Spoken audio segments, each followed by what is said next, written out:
চীনের কর্মকর্তারা তখন বাংলাদেশের রেল মন্ত্রণালয়ে নিয়মিত যাতায়াত করছিল। বছরটা 2017। তাদের কাছে ছিল ঢাকাকে চট্টগ্রামের সঙ্গে মাত্র 55 মিনিটে যুক্ত করার প্রস্তাব। ঘণ্টায় 300 কিলোমিটার গতির বুলেট ট্রেন।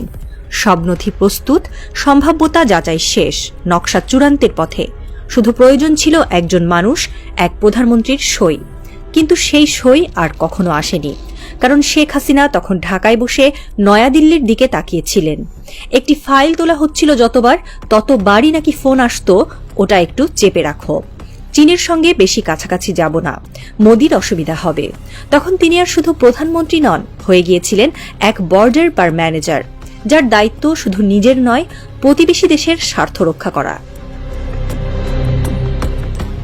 প্রকল্প ফাইল একের পর এক পড়ে থাকত রেলভবনের পুরনো টেবিলে। কোনো কোনো কর্মকর্তা হাল ছেড়ে দিলেও কেউ কেউ ফিসফিস করত, উন্নয়ন চাইলে চীন ছাড়া গতি নেই।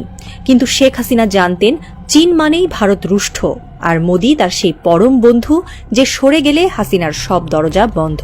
তাই তিনি উন্নয়নকে আটকে দিলেন, বাংলাদেশের ভবিষ্যৎকে ঠেলে দিলেন এক অদৃশ্য কারাগারে। হাসিনা হয়তো বুঝে গিয়েছিলেন বাংলাদেশ এগিয়ে গেলে ভারত খুশি হবে না, আর ভারত খুশি না হলে তার সিংহাসন টিকবে না। চীন অপেক্ষা করল, বিনিয়োগ বোর্ড চুপ থাকল, আমলারা নীরব থেকে অবসর নিল, আর শেখ হাসিনা মিডিয়ার সামনে দাঁড়িয়ে বললেন, আমরাই উন্নয়নের জননী। কিন্তু বাংলাদেশকে ভারতের একটা অঘোষিত রাজ্য বানানো কেন্দ্রিক উন্নয়ন ছাড়া কোনো উন্নয়ন এলো না। এসেছিল বাংলাদেশের মেরুদণ্ড ভেঙে দেওয়ার দীর্ঘ ষড়যন্ত্র, তারই মধ্যে একটা বুলেট ট্রেনের থমকে থাকা দীর্ঘশ্বাস। 2024 ঢাকার রাজপথ গর্জে ওঠে। ছাত্র জনতা একযোগে বলে, স্বৈরাচার তুই গদি ছাড়। ভেঙে পড়ে ক্ষমতার চক্র। হাসিনা পালিয়ে যান ভারত, মোদির ছায়াতলে। আর এদেশের মানুষ বেছে নেয় এক ব্যতিক্রম নায়ক, ডক্টর মোহাম্মদ ইউনূস। তিনি রাজনীতিবিদ নন, কিন্তু তিনিই হয়ে উঠলেন পরিবর্তনের প্রতীক। ইউনূসের সরকার দায়িত্ব নিয়েই খুঁজতে শুরু করল আটকে থাকা স্বপ্নগুলো। সেখানেই উঠে আসে বুলেট ট্রেন। চীনের কর্মকর্তারা আবার ঢাকায় এলো। এবার আর দোরগড়ায় বসিয়ে রাখা হলো না। ঢাকা থেকে চট্টগ্রাম রুটে শুরু হলো জোর প্রস্তুতি। বাংলাদেশ এবার চীনের সহযোগিতায় সত্যিই ছুটে চলতে যাচ্ছে 300 কিলোমিটার গতির ট্রেন। এই ট্রেন এক যাতায়াতের সময়ই কমাবে না, পাল্টে দেবে দেশের অর্থনীতি, জনসংযোগ, কর্মসংস্থান আর যোগাযোগ ব্যবস্থার ভবিষ্যৎ। ঢাকা থেকে চট্টগ্রাম মাত্র 55 মিনিটে। আগে 6 ঘন্টার দীর্ঘ ভ্রমণ, এখন 1 কাপ কফি আর পডকাস্ট শোনার সময়। দৈনিক প্রায় 500 জন যাত্রী পরিবহন করবে প্রতিটি ট্রেন উচ্চ বেগে। ঘণ্টায় 300 কিলোমিটার গতি বাংলাদেশের রেল ইতিহাসে প্রথমবার। 6টি প্রধান স্টেশন: ঢাকা, নারায়ণগঞ্জ, কুমিল্লা, ফেনী, পাহাড়তলী ও চট্টগ্রাম। নতুন শিল্প এলাকা গড়ে উঠবে স্টেশন কেন্দ্রিক অঞ্চলগুলোতে, যেমন নারায়ণগঞ্জ বা কুমিল্লা। কর্মসংস্থান বাড়বে হাজার হাজার মানুষের। রেললাইন নির্মাণ থেকে শুরু করে station support, technical team, security, customer service সবকিছুতেই। ব্যবসায়িক গতি বৃদ্ধি পাবে বহু গুণে।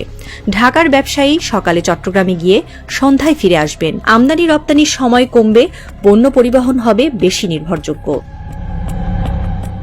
এই একটি প্রকল্পের মধ্য দিয়ে বাংলাদেশ যুক্ত হচ্ছে 21 শতকের সেই বিশ্বে, যেখানে সময়ই টাকা, গতি মানেই উন্নয়ন।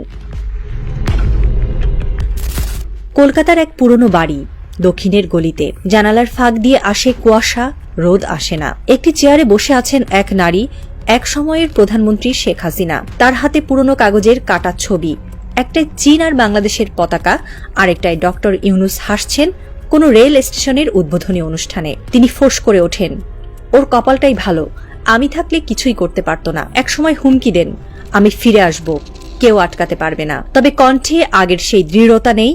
ভেতরটা ঈর্ষায়, হতাশায় আর পরাজয়ের বিষে ধীরে ধীরে ভেঙে পড়ছে। তিনি জানেন বাংলাদেশকে আর থামানো যাবে না। এই ট্রেন একবার থামিয়েছিলেন, দ্বিতীয়বার এই সুযোগ আর কখনো দেবে না বাংলাদেশের মানুষ। যে দল বা শক্তি হাসিনাকে বাংলাদেশের রাজনীতিতে ফেরত আনার চেষ্টা করবে, তাদের পিষে ফেলবে আরও একটা 5ই আগস্ট, বিপ্লবের বুলেট ট্রেন। বাংলাদেশের নতুন স্টেশনে দাঁড়িয়ে হাজারো মানুষ তাকিয়ে থাকে ধাতব সেই দৈত্যের দিকে। ট্রেন ছুটে চলে 300 কিলোমিটার গতিতে। এক কিশোর ছেলে মেয়ে চিৎকার করে বলে, এটা আগে হয় নাই কেন?